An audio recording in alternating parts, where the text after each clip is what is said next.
Hey, so I thought I would do an introduction since I'm starting to get back into YouTubing.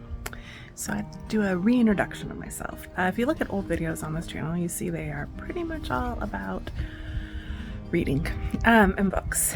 And I still do read a lot. And I might talk about what I'm reading occasionally. I just finished Wind and Truth by Brandon Sanderson.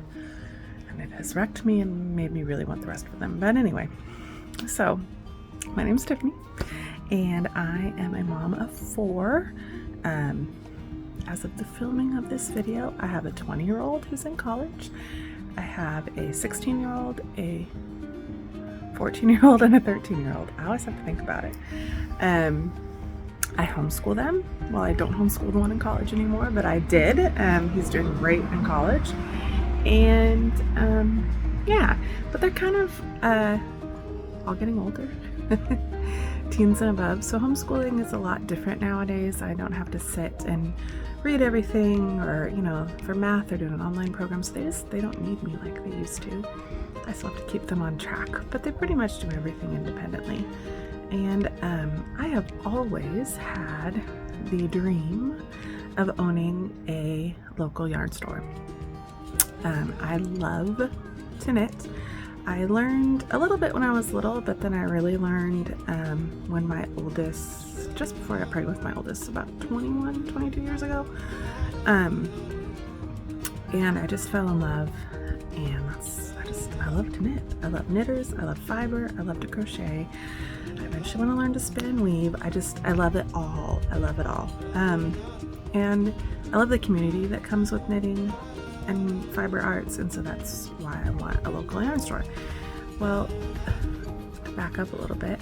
3 years ago, we moved to East Tennessee.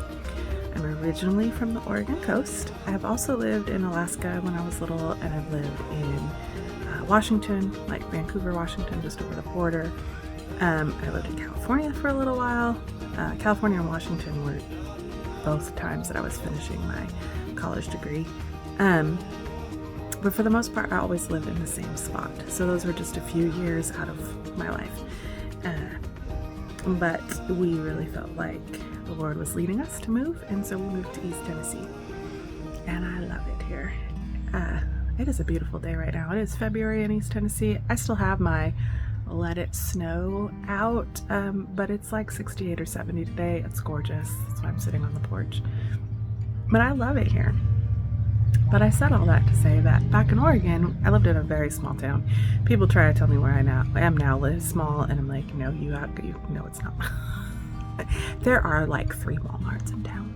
I mean, one of them's a neighborhood market, but still. And there's a Home Depot. There's all the things. A Lowe's, a Hobby Lobby.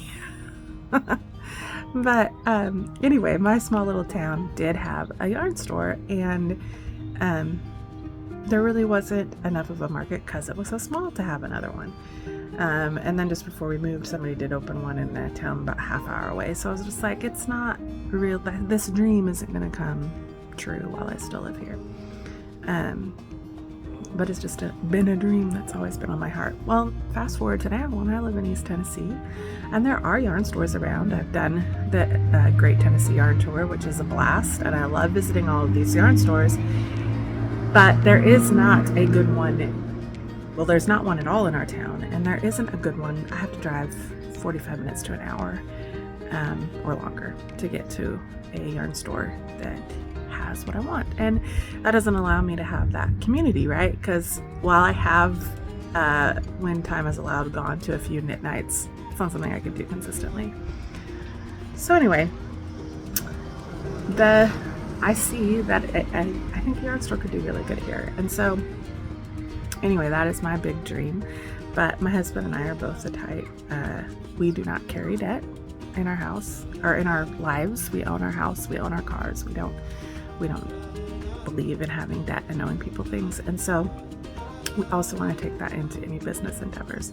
So my husband is very much on board with me working towards starting a yarn store. It could possibly allow him to pursue some of his business dreams. If I was bringing in some money.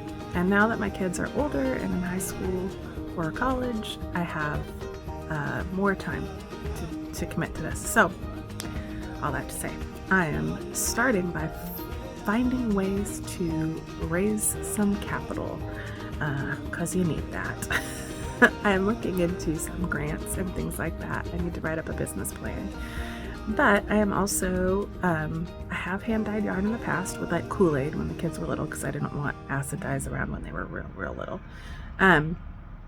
But now I can play with all that stuff. So I am starting that journey of playing with acid dyes and learning and hand-dyeing yarn.